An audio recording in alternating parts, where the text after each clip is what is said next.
Hey, Mitch. Hey, Ed, what you doing? Hey, I'm building my own rocket pack. Oh, awesome, buddy. Yeah, I thought we could go flying. The only problem is there's this damn hole in it. Oh, wait a second. I can fix that. Oh, cool. Here. Thanks. That should do it. Because guess what? We're going to be talking about the Rocketeer. Hey, Ed, Yeah? that's a vacuum cleaner. Well, if it's a vacuum cleaner, do you think it can do this?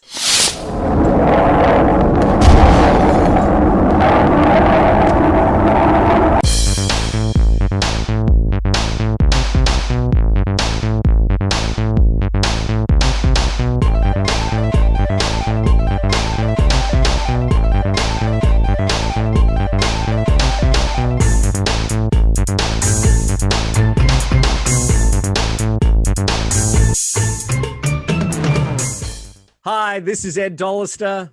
And this is Mitch Halleck. And welcome to another episode of Mitch and Ed's Excellent Adventure. We've got a great topic for you today. But before we begin, a big thank you to everyone who's been watching our past episodes, particularly our Superman, the secret history of Superman, and our recent one on Wonder Woman and Wonder Woman 84. They've been going really well. Thank you very much for your comments. If you do like the show and want to find out a little bit more about it, like when there's new episodes, what do, Mitch? You just simply hit the subscribe button that you'll see at the bottom of the screen, and you'll be notified when Ed and I do a brand new episode. Plus, hit the like button because that also helps us get more viewers just like you. That'll be great. So we've got a fantastic show for you today. It is the 30th anniversary of I suppose you'd call it a bit of a cult classic. And we're going to be looking at Disney's The Rocketeer. Now, this is a movie and I suppose a comic book that's near and dear to your heart, Mitch. So you're going to be running point on this, and I'll just do some color commentary, I guess. There you go. But what do you, when did you first find out about the Rocketeer? Well, Ed, let's harken back and set the mood. I'm going to sepia tone myself here. Okay. You don't know how painful that could be. I know. Ed? I know. There's some medication for that, I'm sure. So the first time I found out about the Rocketeer, it was from a comic book called Star Slayer. What? It makes no sense, but Rocketeer was not the lead story. It was a backup story that only had 2 or 3 pages in the back of this issue. And this was way back in 1982. And it was done by a fellow named Dave Stevens. Now, I know you're not a big comic book fan, but you know Dave Stevens, whether you realize it or not. You know why? No, why? Because Dave Stevens was a storyboard artist on our film called Raiders of the Lost Ark, which you and I are very well acquainted with. Absolutely. Because we do the IndieCast for 13 years. I do the Raider.net, Indiana Jones website. So Dave Stevens has that, connection to a 30s type of rockin' adventure with Indiana Jones. Then it goes further. He worked as an artist also on the Star Wars comic strip. So yes, there's a daily newspaper that ran in the late 70s, 80s comic strip, and Dave Stevens worked on that. So he has a connection to Harrison Ford and Indiana Jones, but he goes and does his own comic book called The Rocketeer. Now, The Rocketeer is set in the 1930s, and here's another connection for you. Do you remember that movie we talked about a long time ago? I think on the show was Doc Savage. I do remember Doc Savage. Yes, the pulp hero from the 30s. Yeah, well, that's the connection too, because Dave Stevens does this loving tribute to the pulp heroes of the 30s. Okay, he does, a salute to what was going on, the Shadow, and mostly the serial called King of the Rocket Man. Yes, I did watch that. Yeah, and then there's Commander Cody. There's a bunch of those, and you see the costume of the Rocketeer is basically an homage to those pulpy, Republic serials. I mean, he's got the helmet, he's got the jetpack and all that stuff. But in the comic books, his actual jetpack was built by Doc Savage. They never say it because of rights issue. Yes. But they kind of hint at it like, oh, it's this super secret scientist who's like a do-gooder, an adventurer. So it was really that. And it's just like in the movie, there's these bad guys that are stealing it. It goes into the back of a car. The car goes to a hangar, and there's a stunt pilot named Cliff Secord. and they accidentally find it in the back seat. And it's so funny. We had a vacuum cleaner because it's just like that. They swap it out. You see in the movies. So the Rocketeer comic book only ran for a couple issues. It wasn't a huge hit. Like I said, it was a backup, but it had a cult following even then. People like me. It goes from Pacific Comics, which went out of business, to another company called Comico that only lasted 2 issues. Then it goes to another company in 1989 called Eclipse. It's this never-ending saga. It's just a small, simple little story set in the 30s about this guy who just finds this rocket pack. But my goodness, it took years to get the whole story done because one publisher after another publisher after another publisher, it was just crazy. Yep. So anyway, it then gets the attention of people like Hollywood types. And they go, you know what? There's this thing called Indiana Jones, which was at the height of Indiana Jones' popularity in the early 80s.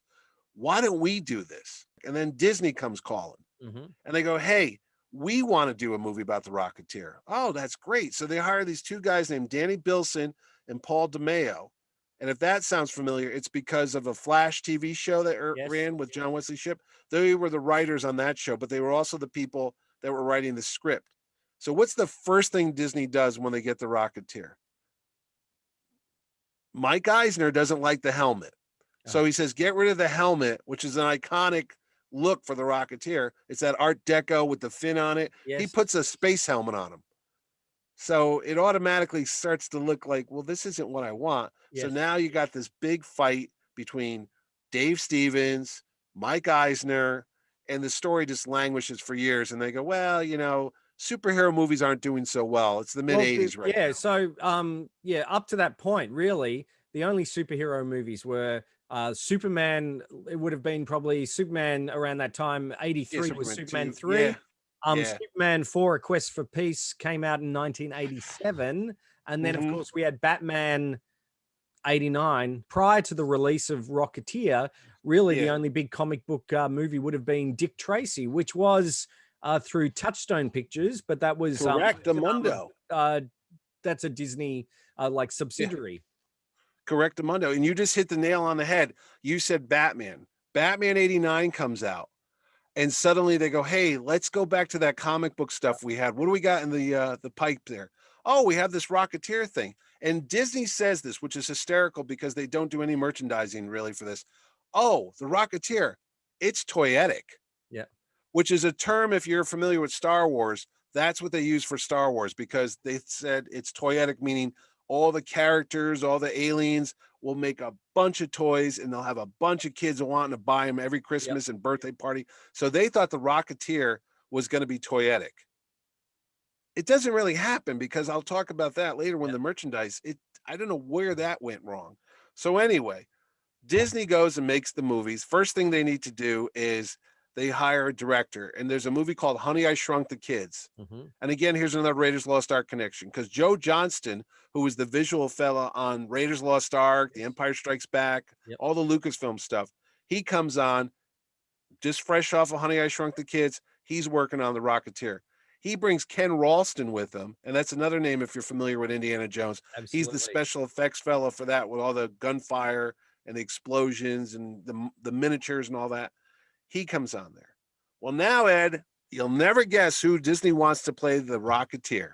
They want Johnny Depp, don't they? They do want Johnny Depp, Ed. You are right. I was like, wow, I wonder if Ed knows that. But Johnny Depp. And I think he would have been quite good at that stage of his career, but he was busy doing Edward Scissorhands. Edward Scissorhands, that's right. So he was busy with that. So I believe they also looked at people like Kurt Russell. They looked at a lot. Quaid. Yes. A lot of actors there, but they basically fell upon Billy Campbell. Oh, actually, there's another Billy that was important too. Bill Paxton was the lead at one point. Yes. He was cast. He was set to go. People might remember the late Bill Paxton. He had supporting roles in Aliens, and Terminator. He was in a lot of True Lies. He always popped up in a lot of James Cameron movies. Titanic. Yes. Everybody knows Bill Paxton, and he passed away a couple years ago, unfortunately, at like 61, 62, recovering from a heart operation. But anyway, Billy Campbell comes on. Now, Billy Campbell's a guy that I knew because there was a short-lived TV show here in the States by Michael Mann, who was the Yep. producer of Miami Vice. It was Yes. called Crime Story. And Billy Campbell's on Crime Story. It's a police mafia type of show set in the late 50s, early 60s out in Chicago. And Billy Campbell's on there. And who does he play? A kid named Billy. I love when they do that in movies. Like Yeah. Tony Danza only plays characters named Tony. It's like It's so that he, when people say his name, he he knows to look. responds. That's right. Yeah.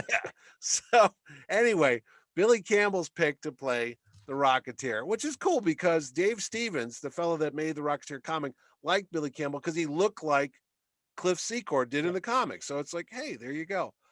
Lloyd Bridges, who people might know from Airplane and of course the father of Jeff and Bo Bridges, he was picked to be Peavy, who's the mechanic that helps out the Rocketeer, but he turned the movie down, so they had to go with Alan Arkin, Yep. who shows up Who always I get confused with Alan Arbus from MASH. from MASH, who's Especially- Diane Arbus. Did you know that was her husband? Sorry, who? Diane Arbus was his famous photographer in the 70s and 80s, real world renowned. Yep. And Alan Arbus was her husband, which I Ah. did not know that till the other day either. I didn't know. No, well, I only because the way that Alan Arkin looks in the Rocketeer, he looks a bit with the mustache and everything. Yes. Just looked a little similar Yeah. to Alan Arbus and the name as well. So anyway, it's No, like I Bill get you, I Pullman, get you. Bill Paxton. They Yeah, look- they look exactly. similar. Yeah. All right. And then we got Diane Lane and Kelly Preston. Yep. And even Sherilyn Fenn. Everybody's up for the role of Jenny. Now, Jenny in the comics was based on Betty Page. Now, That's Betty right. Page is a famous pinup model from the 40s, 50s, known for her risque photo shoots and such. I mean, Disney's kind of like, I don't know about that because she had a bit of a reputation about her.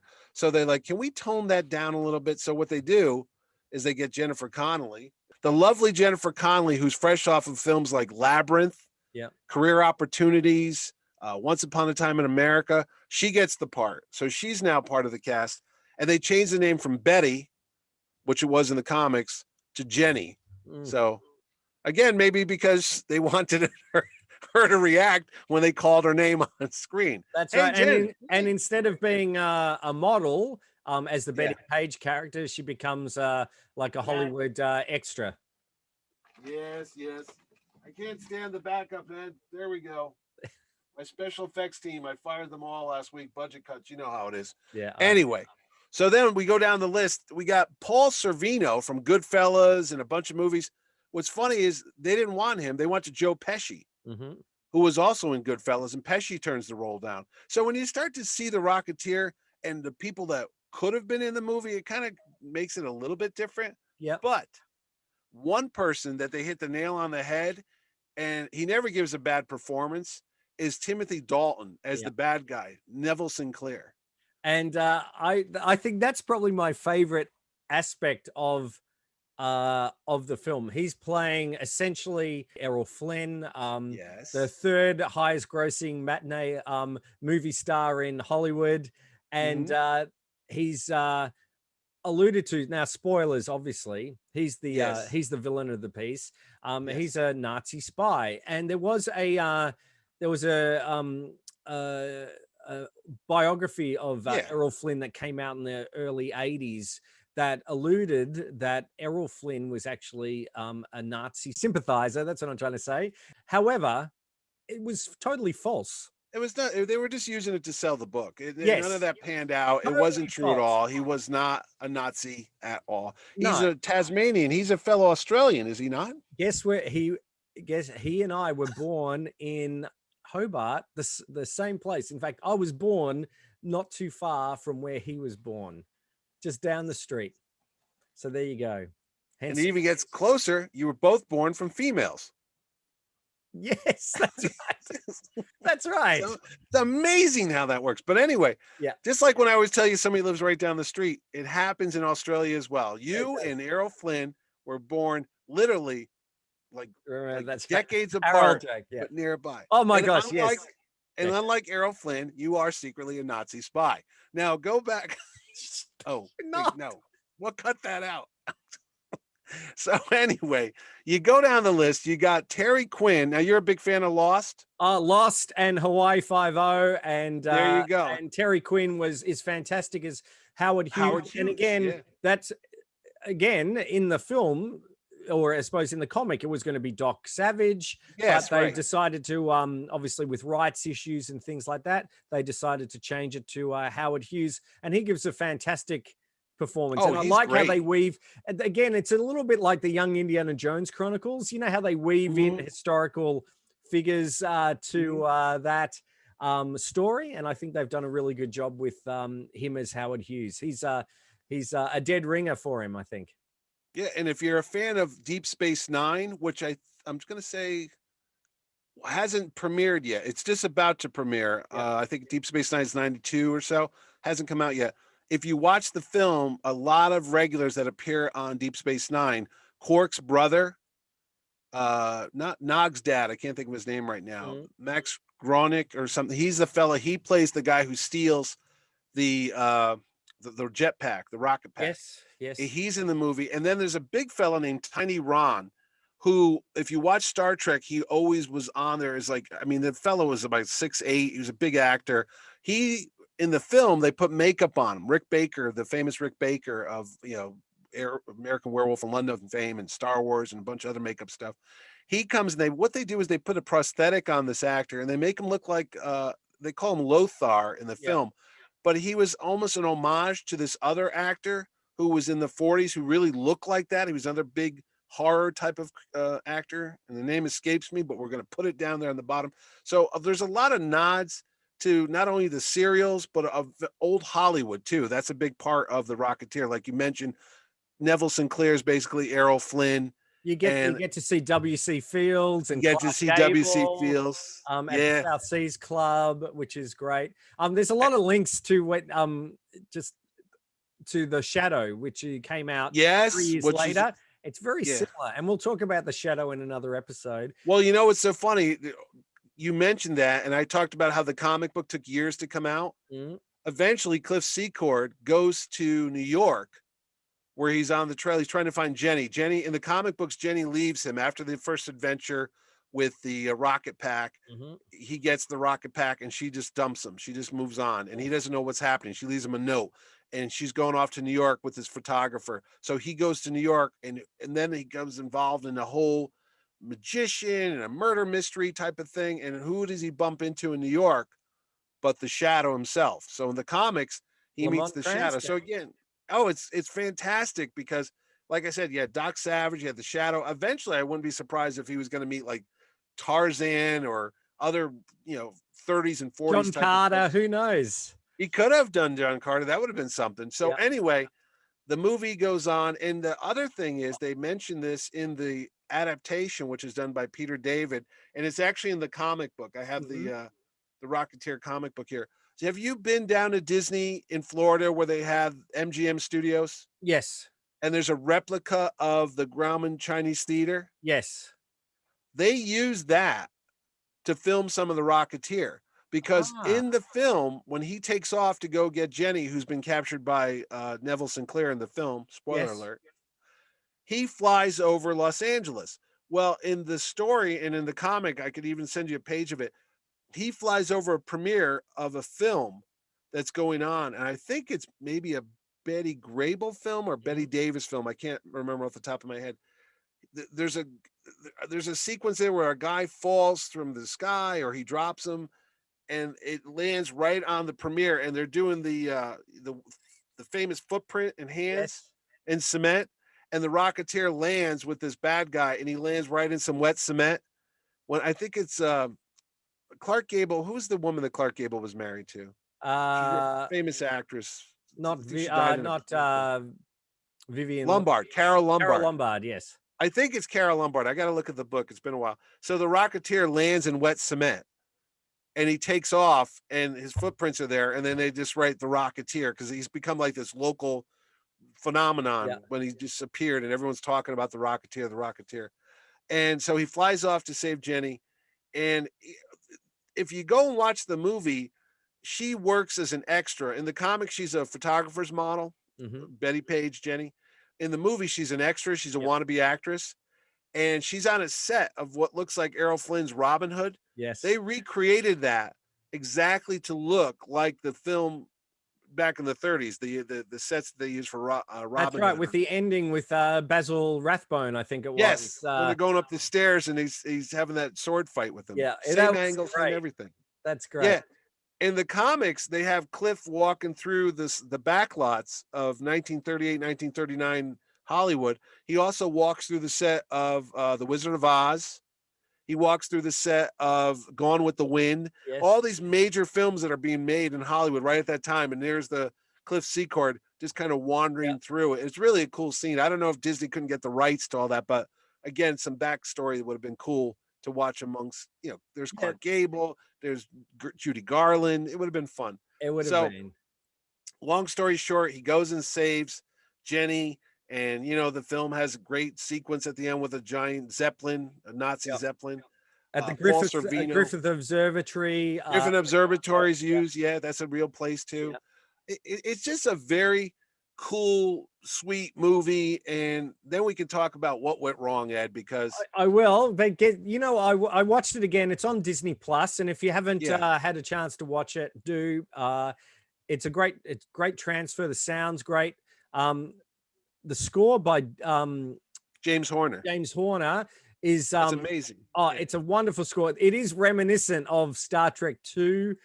You sort of hear a lot of Yeah. those, riffs, but there's that dun dun dun that's all you need just when something's It happening. builds up. Dun, dun, Yeah. dun, that build up, Yeah. and it's a great score. But you know what is quite interesting? I was What's watching it that? again and I'm going, hey, that's Clint Howard. Clint It is Howard, Clint Howard. Yeah. and he's playing Monk. And Yes. he doesn't even have a line. He just leans in to Yeah. speak, Yeah. I think, to Paul Savino, I think he Yeah. says. Yeah. And then he doesn't show up again, but he's listed No, he's in the not. Yeah. credits. You know So who else shows up in the movie? There's two other people. William Sanderson, who plays J.M. Sebastian yes, in he's Blade Runner. yes. He's at the diner Yeah, he's one of when the mechanics. one of the bad guys come in. He's at the diner eating Yep. there, and he doesn't have another part in the movie. Maybe I think he's in the background in the opening Oh, sequence, but you do see him. He's part of the through Alan Arkin's crew, mechanics or something. basically. Okay, yeah, but he's in it, and I met him a couple years ago at a Blade Runner reunion because of course, he's. Why did is it J.F. Sebastian? I believe his name Sebastian, was. yeah. Yeah. I just call it, yeah. And I said, "Oh," he said, "Oh, I had more to do, but they kind of cut it out, which is a shame because he's a great actor." Mm. Another actor people might recognize from Superman or Lois and Clark That's is where I Pa know him Kent. from. Pa Kent plays Malcolm, the World War One drunk. Yeah. That's where I remember him from. Okay, you're right. Okay. Now, what's his name? I don't know. Okay, I can't think. He just passed away too about a year or Huh. two ago. I'm Yeah. sorry. We'll put his name up. Very sorry, sir. When we do these shows, we have a lot of notes and a lot of memory, but can't do all of it. Yeah. The other one is, you ever watch The Office? Yes. Do you know the singer that comes out in the South Seas Club? That's Her name is Melora Hardin, yes. and she plays Michael Scott's Michael's girlfriend. girlfriend in it. I Yeah. did realize that. Yes. So how did it go at the box office? You might think this is a big blockbuster. It's got an exciting score, big visual effects, comic book hero, but it didn't Well, really set it afire, did it? it wasn't. It's what and it's not always the fault of the film. Sometimes it's timing. That opened.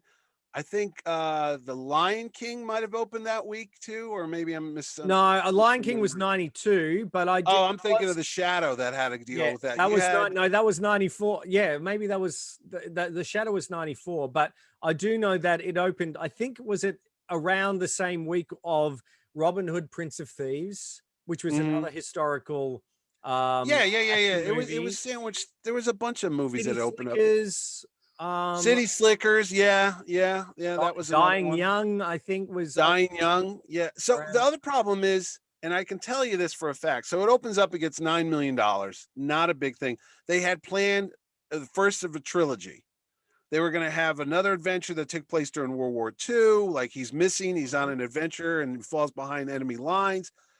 That never canned out. They signed Billy Campbell and Jennifer Connelly for 3 movies. And the funny thing is, they almost had too much method acting going on because they fell in love. They were engaged for a while. I Yes. remember when they were doing the publicity tour for the Rocketeer, they were on local TV shows, and they both had wedding bands on, Yeah. or sorry, engagement rings, and they were going to get married too. And Billy Campbell, I don't know if you do they have Champion spark plugs down there?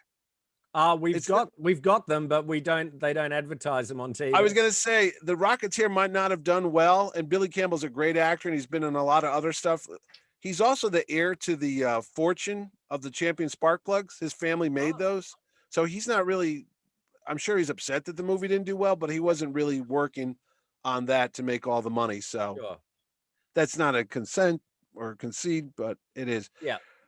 Anyway, so the Rocketeer doesn't make a lot of money. Disney immediately cancels plans for the sequels. It would have been a nice story, but yours truly was upset by this because I had mentioned I was such a huge fan of all the Yeah. Rocketeer comic books, and I looked forward to seeing it. And they had talented people. Joe Johnston's great. James Horner's great. Yeah. The movie looked good for its time. There's no Oh my gosh, CGI yet. the production design, the visual effects were Absolutely. Timothy fantastic. Dalton, one of his best performances, I think, next to like James Bond. And I was gonna say next to Prince Baron in Flash I was Gordon. going to say, of course you would, but no, he's phenomenal. And he even talked about it in interviews. He said that was a terrific film. He enjoyed the production. Everybody scratched their heads. They were all like, why did that movie not do well? So before the internet, people used to write letters. And I used to be an art director at a catalog company in Connecticut here. And I was bored. And I was kind of mad that the movie didn't open up big because I wanted another Indiana Jones. Because at Yeah. that point, The Last Crusade had happened Yes. and they were done with Indiana Jones. So I'm like, this is a great opportunity to introduce another 30s Nazi beaten, bashing superhero. And it's set like Indiana Jones was. It wasn't, superpowers. It was just a normal guy who does the right thing. Yep. So I wrote a letter to Jeffrey Katzenberg, and he must have been just as bored as I did or was, because he answered my letter. He actually responded it point for point. And I was shocked when I got the letter back. I mean, I don't know what was going on. So this is dated July 23rd, 1991. This is 1 month after The Rocketeer came out. I was so mad when I saw it on June 21st. I went back to my office and wrote him a letter about what they did wrong and why Wow. this movie tanked. And he wrote me back, which is, like I said, give him credit. All right. Thank you for taking the time to share your views regarding Walt Disney Pictures' The Rocketeer and a very detailed critique. I wish a larger number of moviegoers felt as you did that this was the perfect summer movie, but nonetheless, we are proud of the film and believe it will continue to find its audience in theatrical release and ancillary markets. It did. Here we are 30 Yep. years later. He was Nostradamus, okay? Yes. With regard to your assessment of the marketing campaign, and this is one of the things I have a problem with. I don't entirely agree with you, but you do raise some interesting points. The decision to release the film, The Rocketeer, under the Walt Disney banner seemed to be the correct one given the success of other recent, and here's the problem, family-oriented Mhm. live action films and the deliberately wholesomeness approach this particular story. People might not remember, Walt Disney isn't the Disney of nowadays. Yep.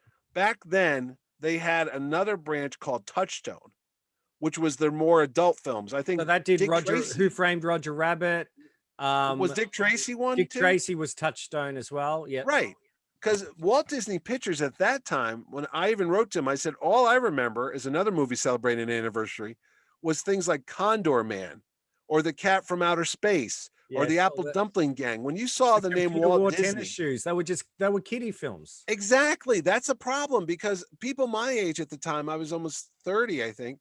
I hear Walt Disney Studios, it's not the mega behemoth juggernaut that we know now. Back then in the early 90s, Honey, I Shrunk the Kids. There were all these goofy Fred McMurray, Kurt Russell Yep. movies. So I think a lot of people saw the name The Rocketeer. Oh, that's interesting. Hmm. Walt Disney. Oh no, I don't want to go see. That's a rated G movie. Yes. So right then they lost an audience right there. But and I think internationally it might have gone under the Touchstone banner. I don't know what it was in It Australia, did. but It did. It was released, I think, in the UK and most likely Australia and other territories as Touchstone. But I do know that they. One thing they were thinking was the poster design where they had that Mm. fabulous, which you've got on your box there, I think. Oh yeah, I'll That tell you what, that this poster, when we did our Mitch and Ed's yes, movie poster show, this was my pick as my favorite poster. I think that and the Raiders Lost Ark one, because it is simply gorgeous. But that's another problem. This doesn't tell you what the movie's about. no, It's beautiful Art Deco. It's got this Yuri Gagarin artwork type of thing, like Russia. You know, you see yes. these Russian artwork things. You don't know what this is. Hmm.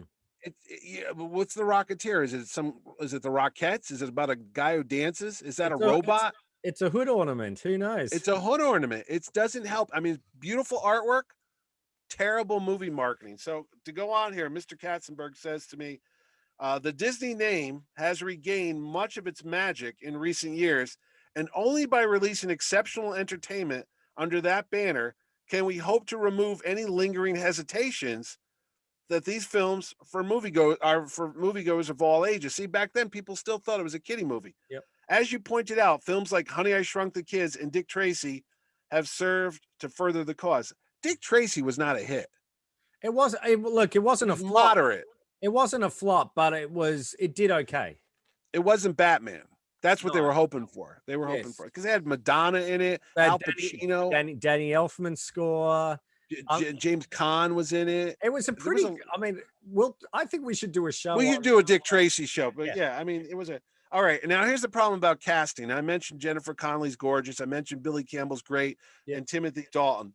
And I said to him, maybe it's because the stars were unknown. You know, Yeah. the casting of recognizable names in the lead roles is a more difficult variable to assess. Big stars don't always assure big box office returns, and in the case of The Rocketeer, probably would not have generated any additional media exposure. Billy Campbell and Jennifer Connelly were superb choices and captured significant attention in all the major outlets. They were great. Timothy Dalton may not be an instant draw, but he does deliver an excellent performance. Mm-hmm. At the Walt Disney Studios, we choose to bet on talent rather than celebrity, and our track record suggests that big names do not guarantee a successful film. All right, well, you're okay with all that? Yep. Yeah, all right. Here's his last point. Last but not least, we know going into The Rocketeer was not a well-known commodity. We decided to make the film on the basis that it was a good story with potential of lots of action, adventure, and unique special effects. If recognizable characters were a consideration, we would have never framed Roger Rabbit. Mm-hmm. Okay. Kind of giving me a little, you know? Yeah. The recipe for a hit film is never surefire. And even the best cinematic chefs can't create a masterpiece every time. With The Rocketeer, we felt that in the end, the result was satisfying, entertaining film. We are still assessing the pros and cons of our marketing efforts, and your feedback will certainly be taken into consideration. Thanks for the letter and your continued interest in Walt Disney Studios. Sincerely, Jeffrey Katzenberg. P.S. You are a maniac and go get a job. No, he did not put that there. So But there you go, an exclusive from Jeffrey. An exclusive. I'm going to put that in the YouTube description. So that's fantastic. Yeah. No, but the thing of it is, they really did take it personally. I think they thought they were sitting on the next Raiders of the Lost Ark. Yeah. And there's a moment in this movie, and no offense to Joe Johnston, he's a very capable director. He did Captain America, of course, years later, the first Avenger. He did Jurassic World. He did The Wolfman, Jumanji. What are some of the other ones he's done? Honey, I Shrunk the Kids. He's a very talented technical guy. And like James big blockbusters, yeah. Big blockbusters. He's good at that. You're not going to go wrong by giving it to Joe Johnston. He's not Steven Spielberg, but he does, do a good job. Yeah. There's a scene in The Rocketeer, and I remember sitting in the theater, and I knew they were in trouble at this one scene. Jenny's captured by Timothy Dalton. She's on the Zeppelin. They're headed off to Berlin or whatever. The Nazis are fighting the gangsters in an all-out fight at Griffin Park. Mm-hmm. Great scene, because the Nazis, Paul Sorvino gives a great line where Cliff Secord, Billy Campbell, reveals to Valentine, Eddie Valentine, who's Paul Sorvino's character, that he goes, how do you like working for a Nazi? And they all look at Timothy Dalton's character. They go, what is he talking about? He's like, yeah, that's right, Eddie. Neville Sinclair is a Nazi. You're helping him get the rocket pack, and you're helping the bad guys. And then Neville Sinclair says, "Oh, you're going to believe that kid? He's flying too high in the clouds. He's got no oxygen." And then they turn on the bad guys, and he goes, "Hey, I might be a 2-bit thug, but I ain't working for no. That's No, right. I might be a I love $2. this country. Yep. Yeah, I'm not working for a 2-bit Nazi." And all the guys took their machine guns. Yeah. Instead of aiming at Billy Campbell, they all aiming at the Nazi guys. And you see Neville Sinclair, Timothy Dalton, he's laughing about it. He's like, "Oh, come on, I'm the #1 box office star in America. I'm not a Nazi." They say, "Achtung dich." He starts shouting out all these German lines and orders, and all of a sudden they all show up like, "Holy geez, he is a Nazi." That's a great scene. Yeah. Now, Billy Campbell grabs his jetpack and his helmet, and he runs up the stairs, and the music's building up to a crescendo. You talked about James Horner's score. Yeah. And the Rocketeer stands in front of the American flag. You can't get more patriotic than this. Okay. I did. Yep. Yeah. Yeah, Noticed and that. it's very heavy-handed. Okay, it's like propaganda movies but no, here's the problem. Yeah. He looks up there and he puts the helmet on, and he's going to go save his girlfriend. He's going to go save the world and stop the Nazis. Nobody in that theater, there wasn't a lot of people either. I remember there was a very small audience. Nobody clapped. And you should have clapped. You should have all been on your hands and feet and clapping, just like when Indiana Jones, I'm making this up as I go. Yep. And he takes off on the horse. It was the same type of moment. But in Indiana Jones and Raiders of the Lost Ark, the audience was on their feet cheering like crazy, like, "Go, Indy, go get the Nazis." Nobody blinked when he did this. And I don't know why. And to this day, I've never figured it out. But it was that one scene that I said, this movie is not going to be a hit, because the audience was not engaged at that moment. What do you think? Did you know what I'm talking about? I look, I know that moment, and I suppose being an Aussie, we probably, when we're not a super patriotic bunch, like like flag waving country, I guess. But I understand it should have elicited that reaction, because I know even Kelly, when we were watching it, going, "Oh, look at that." Yeah, that's a framed. moment. There he is. He's got his Luger. He's got a German Luger. I know, but that's all right. That's all right. He's got that, and it's a great moment. Yes. But I don't know why they didn't. Maybe they did in other theaters. Maybe it was just because there's a no. I saw it twice just to make sure, because I like the movie. Nothing. How come you didn't? Why didn't you get up and go, "Woo"? The single clap. I would have been that guy. Hey, buddy, sit down, will you? Your head's blocking the screen, you big nugget.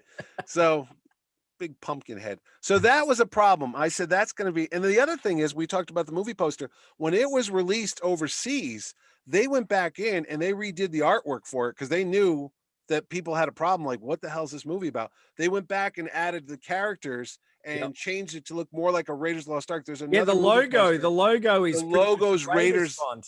Yes, it's the Raiders font, and then there's a big picture of Timothy Dalton right in the front, because he was James Bond at the time. It's like, you better pay off and cash in on that guy's notoriety. So they did that. And then the other thing, the toys. I mentioned the toys. Okay, what toys? Dude, there was the Disney stores. Remember the Disney stores? Yeah, they were a chain. I don't know if they had them there, but they had them here. They were at all the malls for a while. Yeah. Yeah. So I went to the mall because I was like, "Oh, let's go find some Rocketeer toys." All they had, and I'm not kidding, is they had a little candy dispenser with the Rocketeer's helmet, and you open it up and there's little hard candies in it. There was a little, I have them here somewhere, a little wheel thing where you kind of pull it back and you let it go, and the Rocketeer goes across the desk. And then they had a cheesy vinyl figure that didn't move, and it was colored weird too. Like, instead of being brown, it was like a reddish jacket. And was there any other toys? Oh, they had a trading cards. They had a Bendham. They had a Bendham. Yeah. The cheesy Bendham with a checkered flag. Yeah, and they did have like the movie Storybook. Yeah. They did have there was a Nintendo and Super Nintendo video game. That wasn't bad. There was a great the game was pretty fun. Yeah, the graphics on it. There was a tie-in at Pizza Hut, which is not like McDonald's, and they gave out these cups Yeah. that were supposed to look like the Rocketeer's helmet, but it kind of looked like the Tin Man. It did not look anything like the film. Yeah. And they just did a terrible job with the marketing because you're Which like, if is you're trying to odd be because you think that would be, toyetic, yeah. where's the toys? You know? And it's not like they those things happen well in advance. It's not like they wait for the film to see if it's a hit. No, You they know, would have had it's that not like ready a Star year Wars where before. they had to wait a year later for the toys. No. They should have all been ready. So I I suppose don't know what happened. I don't it know. I it, mean, it didn't do well, but it's obviously reached a cult status because having a look around your room. oh There's God, been a yeah, lot yeah. more collectibles now. I know for the 25th in 2016, 25th anniversary, Disney brought out some Vinyl Nation Rocketeer figures. They brought out Mhm. some, nothing too special, some phone No, cases, no, no, no, no. In fact, t-shirts. yeah, there's a bunch of stuff here. We just talked about that. But this Well, this figure's only, well, what have you got? What well, I merchandise? was gonna say they did do the. Now we're talking about the 30th. On the 20th year, D23. Yeah. Get close up there. They did a special pin Yes. that celebrated the 20th anniversary of that. And I have this. You know what they also have? For some reason, you ever see what they did with Star Wars? They kind of take some of the movies like Goofy and Mickey Mouse and Donald Duck, and they put them in the Star Wars characters Yes. part. They did that with Goofy, and they Ah. called it the Goofateer. Uh-huh. And I have a couple pins. They do those lapel pins over there, and that's actually one of the harder things to get. So they took the Rocketeer and they made him Goofy for some reason. Yep. And I think there's a ride called Goofy's Barnstormer, which Yes, is there down in is. Disney World. So maybe they kind of tied it in there as well. And then they even went so far and made this print, Ah. which is Mickey Mouse as the Rocketeer. Yeah. Again, it makes no sense, but they did that. And, I don't know. They did what they did, but the Rocketeer lived on in many a book. So I've got this edition, which is like the original artwork, scans of it, uh, graphic novels. I mean, they went to town. They didn't have much to work with because unfortunately, Dave Stevens passed away at 53 years old from leukemia in 2008. He had a really rare form of leukemia. He was sick for years, and he also took so long to do the comic. The artwork was painstakingly drawn and painted, so he wasn't like producing a lot. Yep. So there isn't much. This is all there is of the original Rocketeer.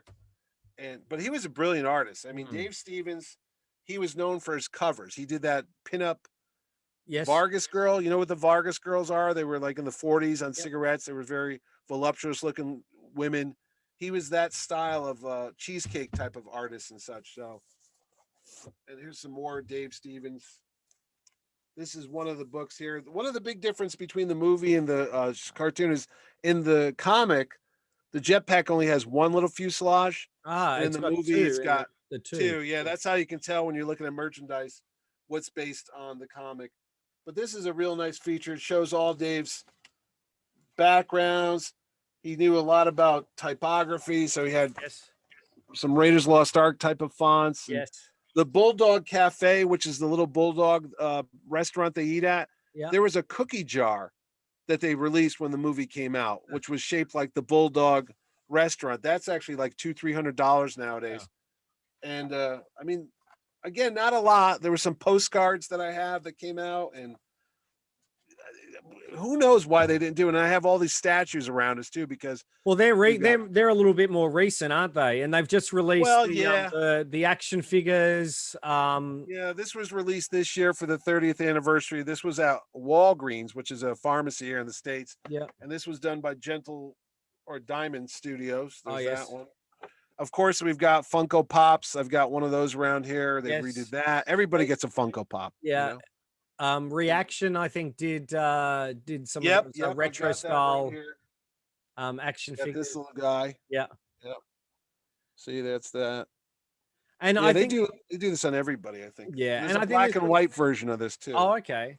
There's been talk of a sequel or a reboot for many many Oh yeah. years, but nothing's really come of that. Well, 2013, 2012, they were going to do one called The Rocketeers, where a young lady finds the rocket pack years later and does it. And you know who was a huge fan of The Rocketeer? You know the actor Thomas Jane? Now that I think about it. Oh yeah, Thomas Jane Yeah, from he he was was the gonna do Punisher, wasn't he?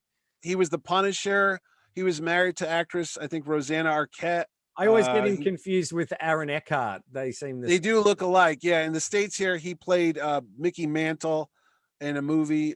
I was gonna say he was in the Mist or the Fog, but that's Aaron Eckhart, that Yeah. horror movie. Yes. No, but Thomas Jane was in a science fiction movie, Escapes, not Silencers, or it came out a couple years ago. Chris Evans is in it as well. But anyway, he's a huge Rocketeer Dave Stevens fan. What I had heard is they were going to update the story and set it in the 50s, kind of like 1957, Yeah. where instead of the bad guys being Nazis, they're the communists, Oh, the that sounds commies. familiar. Exactly? What does that sound like? Indiana Jones and the Kingdom of Crystal Skull. And they were going to have Billy Campbell come back as an older Rocketeer, and That'd be basically, cool. yeah, Thomas Jane finds the rocket pack, and you got to find out what's going on. They also did, if you want to read sequels to the Rocketeer and you don't like comics, Yeah. there's this book here which is all prose. It's about, I don't know, 300 pages, and just has all these famous authors, and they all took little short stories about the Rocketeer's further adventures, and it just went on and on. And like you said, it's a cult book. I mean, there's so many comic books still out about the Rocketeer. Every couple years, they seem to do a new one about the Rocketeer goes to war, or the Rocketeer goes Yes. to Hollywood. I So mean, it's a given that we'll probably see the Rocketeer like we saw with Tron, some sort of look at that. There's sequel. tons of Rocketeer books. I have Now, stacks, I have a whole box. have you watched the Rocketeer cartoons show on Disney Plus? Yeah. I Now, try to. It's meant for kids. It's not meant for somebody like me. It's in its defense, it is aimed at 2 to 6 year olds, but it's I a know. weird why of all things to do that. To aim at a young crowd about No. a Nazi fighting superhero from the I mean, 30s. they Yeah. did get Billy Campbell back, to do They a did. voice. He did. He does the voice. Yes, absolutely. Yeah. But yeah. So You know what's funny? I had the chance to meet Paul Sorvino at a convention, yeah. and I met Jennifer Connelly 2 years ago at New York Comic Con. And I sat next to her. Then I realized Jennifer Connelly's been in so many genre comic book movies. There's the Hulk, there's Labyrinth, there's the Rocketeer. She's the voice of the AI in the Spider-Man Homecoming films. Oh, okay. Which is kind of funny because her husband, Paul Bettany, Yeah. is the voice of Jarvis. Oh, yes. Who's Iron Man film. So it's kind of like it's in the whole family there. Yeah. And there was another comic book movie I can't think of. I think, was she in the Dark City? She was in some other sci-fi He film. was in Dark City. And that's a comic book type of picture too. And I sat next to her, and she was there promoting Snowpiercer, which is another science fiction type film. And I was just like, I can't believe. I mean, that was 30 years ago, because everyone doesn't feel themselves getting older. Yeah. But why they didn't do more sequels? You just feel like a missed opportunity. It's also like when you see Harrison Ford and you realize they could have done more Indiana Jones movies, and I'll say it you again. can't go back. We should have been up to Indy 8 by now. You should have been up to Indy 8. Yeah. But, unlike, I'm going to say, do you think it's up there with your film, The Flash Gordon, or not as famous as that? I don't think it's as a big cult hit as Flash Gordon. Something about Flash Gordon, I think, people, the song, those visuals, Go Flash Go, whereas the Rocketeer, people might recognize the score if they hear it, but they might not know where it's from. They might know that iconic look. I always do laugh about, with superhero movies, there's two things I laugh about. Batman, and it happens in the Phantom and everything like that. Because obviously they've got to put black around their eyys. Yeah, their eyes. Yeah. And then they take off their mask. They should be looking like these, like Jack Sparrow with mascara on. Yeah. And the same with the Rocketeer. You know how long it would take for him to unbutton that whole thing to get his rocket pack off? Because they're not press studs, they're buttons. And I know. Anyway, but there's a cool jacket though. It is. Cool, and I have seen some. Adam Savage does a really good. Adam Savage. He built one. Yeah. He did the rocket. He didn't take off like you did in tonight's episode. That's right. I'm going to fix that hole in the ceiling too. So exactly. But I was going to say, It's still popular. Whenever I go to conventions or I do my Terrificon, I always go, if I'm not getting a Captain America or Indiana Jones sketch, I'm getting the Rocketeer stuff. This Yeah. is one from Billy Tucci. That's I mean, fantastic. Billy Tucci actually has one of the prop helmets. He's got it at his house. They made a bunch of them, and he actually has one of the original one. There's another one, J. Scott Campbell, another big Indiana Jones fan. Wow. He's done that one.